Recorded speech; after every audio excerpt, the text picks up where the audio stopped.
सबसे पहले बात करेंगे दिल्ली की। आज दिल्ली के मुख्यमंत्री अरविंद केजरीवाल को शराब घोटाला मामले में ईडी ने फिर समन भेजा है। इस मामले में केजरीवाल को ईडी ने 8वां समन भेजा है। आज के समन पर केजरीवाल ने ईडी को जवाब दिया है, जिसमें एक बार फिर कहा गया है कि समन गैर कानूनी है। फिर भी वो जवाब देने को तैयार हैं। इसमें केजरीवाल ने ईडी से 12 मार्च के बाद की कोई तारीख मांगी है। साथ ही केजरीवाल ने वीडियो कॉन्फ्रेंसिंग के जरिए जवाब देने की बात कही है। आपको बता दें कि अब तक 7 समन में केजरीवाल पेश नहीं हुए हैं और उन्होंने समन को गैर कानूनी और राजनीति से प्रेरित बताया है।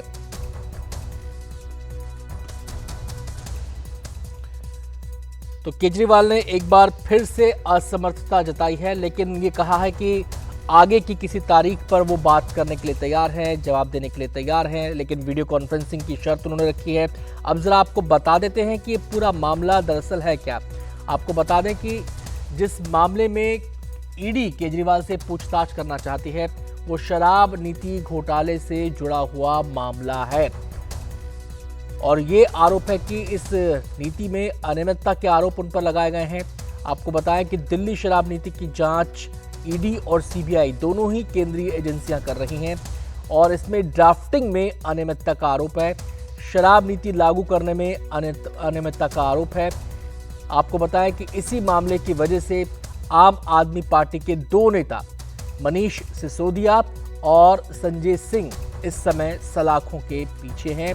ईडी लगातार समन भेज रही है केजरीवाल को पूछताछ में शामिल होने के लिए, लेकिन अब तक एक बार भी केजरीवाल ईडी के सामने पेश नहीं हुए हैं। हम सीधे रुख करेंगे, हमारे संवाददाता शरद हमारे साथ जुड़ गए हैं तमाम पहलुओं पर विस्तार से जानकारी देने के लिए। शरद, एक और समन, उस पर फिर से केजरीवाल ने असमर्थता जताई, लेकिन इस बार वीडियो कॉन्फ्रेंसिंग और अगली तारीख की बात की है।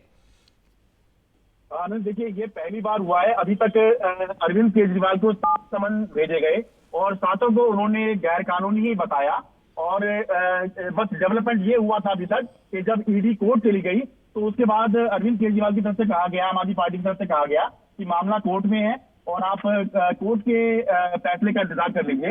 लेकिन ये पहली बार है जब अरविंद केजरीवाल ने, हालांकि अभी भी वो बता तो गैर कानूनी रहे समन को, लेकिन उन्होंने ये कहा है कि वो तैयार हैं ईडी के सवालों के जवाब देने के लिए और एक तारीख भी बताई है उन्होंने। ये तारीख हम ये मान के चल रहे हैं कि क्योंकि दिल्ली विधानसभा का अभी सत्र चल रहा है और संभवतः ये 11-12 मार्च के आसपास खत्म हो जाएगा।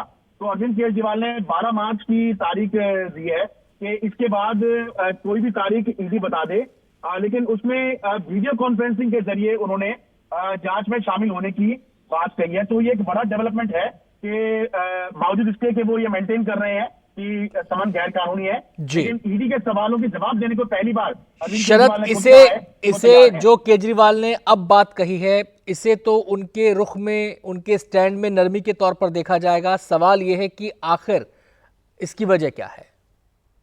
देखिए, ये हमें समझना होगा कि एक मामला पॉलिटिकल भी है, लीगल भी है। तो अरविंद केजरीवाल भी ये समझ रहे होंगे कि अब तक 8 समन आ चुके हैं और बेशक मामला कोर्ट में है, लेकिन कोर्ट ने कहीं भी स्टे नहीं लगाया है ईडी की कार्रवाई पर। तो और ये भी सवाल उठता है कि अगर आप इन्वेस्टिगेशन ज्वाइन नहीं करते हैं तो कहीं ना कहीं फिर सवाल उठते हैं कि आप ज्वाइन क्यों नहीं कर रहे हैं।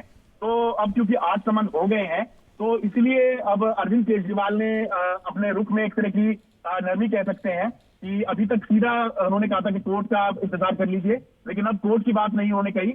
16 मार्च को कोर्ट की तारीख है, लेकिन उसमें भी क्या होगा हम नहीं जानते हैं। तो 12 मार्च की तारीख उन्होंने कही है कि जब वो इसके बाद में जो ईडी तारीख देगी उसमें इन्वेस्टिगेशन को तैयार है। एक बात ये भी है अनंत कि ईडी अगर चाहे तो गिरफ्तार तो अरविंद केजरीवाल को वैसे भी कर सकते हैं, हालांकि मुख्यमंत्री हैं, हमने कभी देखा नहीं है सिटिंग चीफ मिनिस्टर को गिरफ्तार किया गया हो। जी, क्या एक वजह शरद, क्या एक वजह ये भी हो सकती है क्योंकि मामला कोर्ट में भी है। पिछली बार जब समन दिया गया था तो उस समय भी केजरीवाल ने कहा था कि मामला कोर्ट में है तो कोर्ट से ही आदेश होने दीजिए। अब इसमें ईडी का पक्ष मजबूत होता है कि वो कोर्ट के सामने कह सकते हैं कि हमने 7 समन भेजे, 8 समन भेजे, हमें सहयोग नहीं मिला, तो इसमें ईडी का पक्ष मजबूत हो सकता है। हाँ बिल्कुल, देखिए कोर्ट के सामने जब जाएंगे, हो सकता है कि जो काम के जानकार हैं, जो सलाहकार हैं अरविंद केजरीवाल के, उन्होंने कहा हो कि अगर नहीं जाएंगे तो कोर्ट ये पूछ सकता है कि कहीं स्टे तो था नहीं, आपने कंप्लेंट के बावजूद भी आप शामिल नहीं हुए, तो ऐसा आपने क्यों किया। तो संभवतः इसलिए भी रुख जो है अरविंद केजरीवाल ने बदला है। लेकिन अब पूरी तरह से गेंद जो है वो ईडी के पाले में है कि वो इसका क्या जवाब देते हैं। क्या वो इस बात के लिए तैयार होंगे कि अरविंद केजरीवाल जो तारीख बता रहे हैं उसके हिसाब से वो अपना अगला समन इशू करें और वीडियो कॉन्फ्रेंसिंग के जरिए ही ईडी तैयार हो जाएगी कि अरविंद केजरीवाल से पूछताछ कर शरद, आपके पास आता हूं, आप हमारे साथ बने रहिए। हरीश खुराना, नेता बीजेपी, हमारे साथ इस समय फोन लाइन पर जुड़ गए हैं, उनसे भी इस खबर पर बातचीत कर लेते हैं। हरीश जी, केजरीवाल कह रहे हैं कि 12 मार्च तक का समय दीजिए, वीडियो कॉन्फ्रेंसिंग से जवाब देने के लिए तैयार हूं, क्या कहना चाहेंगे आप? देखिए, सिर्फ ये एक्सक्यूज है और कुछ नहीं है। ही डोंट ओबे द लॉ, जो लॉ कहता है वो उसको सम्मान नहीं करते हैं। लेकिन इनको समझना पड़ेगा कि ईडी के बहुत सारे सवालों के जवाब अरविंद केजरीवाल को देने हैं। आज नहीं तो कल उनको प्रेजेंट होना ही पड़ेगा। मद्रास हाईकोर्ट की 3-4 दिन पहले जो रूलिंग आई है उसमें साफ बोला है कि ईडी का अगर सम्मान है तो एक व्यक्ति एक्यूज को प्रेजेंट होना पड़ेगा। तो मेरा कहना ये है कि अरविंद केजरीवाल जितना मर्जी भाग ले, उनको प्रेजेंट होना ही होना है। अब वो बहाना मार रहे हैं कि विधानसभा है। जब पहला सम्मन आया था तब कौन सी विधानसभा चल रही थी? तो इसलिए सिर्फ और सिर्फ ये बहानेबाजी और कुछ नहीं है।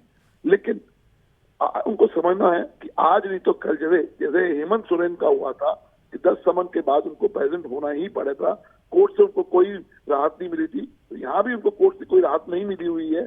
लेकिन वो बहानेबाजी कर रहे हैं, जितना मर्जी बहाना कर लें, एक ना एक दिन को कोर्ट के आगे प्रेजेंट होना ही पड़ेगा। जी, लेकिन वो तो ये भी कह रहे हैं कि ये समन राजनीति से प्रेरित है, ईडी केंद्रीय एजेंसी है, गैर कानूनी समन है, वो तो तमाम उंगलियां उठा रहे, तमाम सवाल उठा रहे हैं। देखिए, अरविंद केजरीवाल को बेचारा पॉलिटिक्स खेलने की बहुत आदत होती है। कुछ होता है तो अपने आप को बेचारा दिखाने की कोशिश करते हैं और कहते हैं मेरे साथ डेटा पॉलिटिक्स हो रही है। सवाल ये है कि 2 सवाल हैं। इलीगल है तो कोर्ट क्यों नहीं गए? कोर्ट तो ईडी गई थी ना कि सम्मन के जो वैलिडिटी कह रहे हैं, कोर्ट ने तो उनको कोई राहत नहीं दी, कोर्ट ने तो उल्टा उनको बुलाया था। लेकिन मेरा सिर्फ इतना ही कहना है कि अगर ये इलीगल होता तो पहले सम्मन में कोर्ट चले जाते और क्रैश कराते। ये सिर्फ और सिर्फ भाग रहे हैं। भागता वो व्यक्ति है जो क्रिमिनल होता है।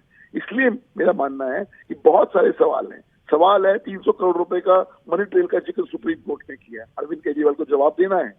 हे अरविंद, जो मनीष सिसोदिया के पीएस थे, उन्होंने कहा कि अरविंद केजरीवाल के घर पर और उनकी मौजूदगी में ड्राफ्ट डॉक्यूमेंट देके 5% से 12% कमीशन की गई। इसका सवालों का जवाब देना है।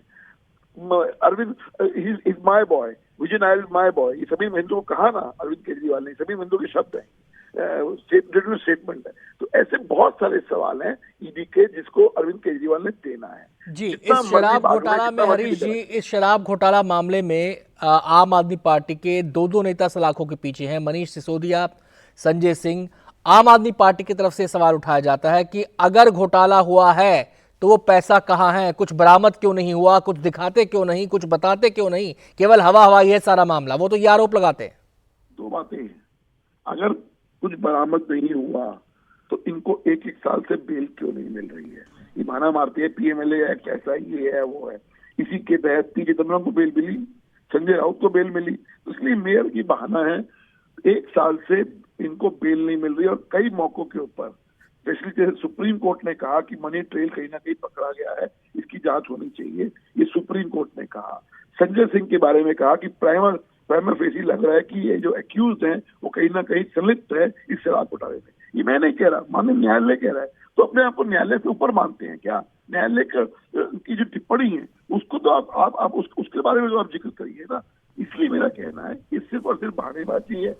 इनको कानून का सम्मान करना नहीं आता। कानून के तहत अगर ये कार्रवाई हो रही है तो आपको उसको सम्मान करते हुए आपको पेश होना चाहिए। क्यों भाग रहे हैं? बहुत बहुत शुक्रिया हरीश जी, हमसे बातचीत करने के लिए। बीजेपी नेता हरीश खुराना हमारे साथ बातचीत कर रहे थे। और जो दलीलें केजरीवाल की तरफ से, आम आदमी पार्टी की तरफ से इस मामले को लेकर, समन को लेकर दी जा रही हैं, उन्होंने साफ तौर पर कहा कि ये केवल बहानेबाजी है, कानून से बचने की जुगत है, लेकिन पेश होना ही पड़ेगा। ये विश्वास के साथ हरीश खुराना जी ने बात कही कि आप इसको अवॉइड नहीं कर पाएंगे। और आज जो केजरीवाल जी का रुख सामने आया है उससे ऐसे लगता है कि सुर थोड़े से नरम उनके भी पड़े हैं। शरद को भी शुक्रिया अदा करेंगे, हमारे संवाददाता जो इस खबर पर हमें जानकारी दे रहे थे।